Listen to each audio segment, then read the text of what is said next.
Hello and welcome back to my etymology series after a long break.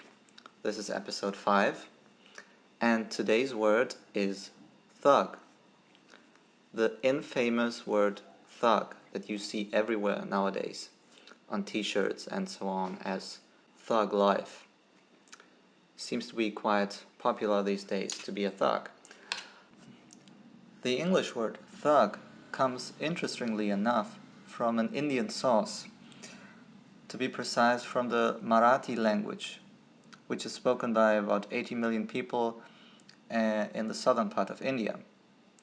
And the Marathi word is thug, which means cheater, swindler, which probably comes from the Sanskrit word staga, cunning, fraudulent, which further goes back to the Proto-Indo-European root word steg or teg, to cover.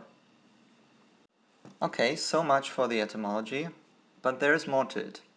There's a history behind it.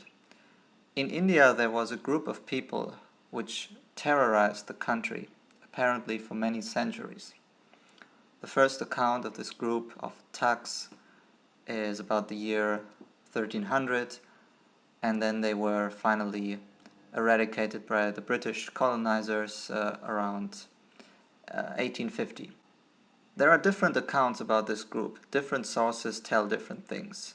And there is a big dispute about whether they even existed or to what extent they existed. But let me tell you some things that most people agree with.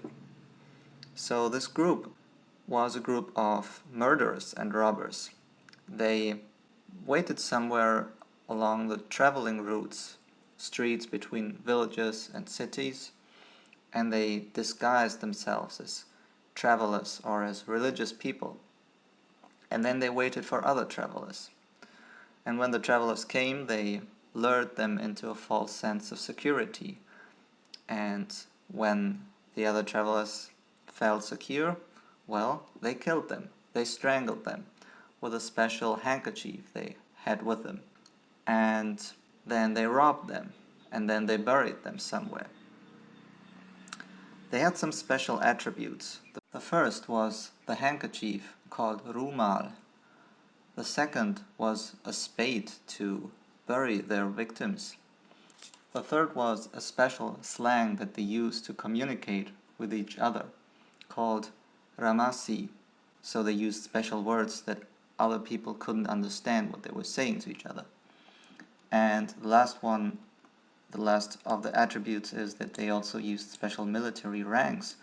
So apparently they were quite well organized. Now the reason they killed them was probably not just greed.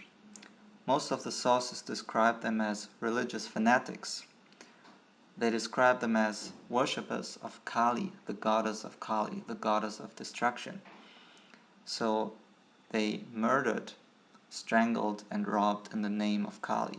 At least that was their cover story. And some other sources say that some of them weren't worshippers of Kali, they were Sikhs or Muslims.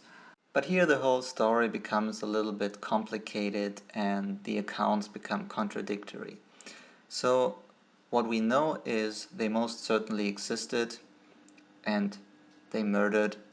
The question is just to what extent did they murder and what were the real reasons for their murders. Now, I think there's a lot to dig out, so to say. There's a lot of research to be done. So I hope you have a good time doing that research. And next time when you see someone with this t-shirt, you can kind of look at him and smile silently. So have a good day. See you next time. Bye.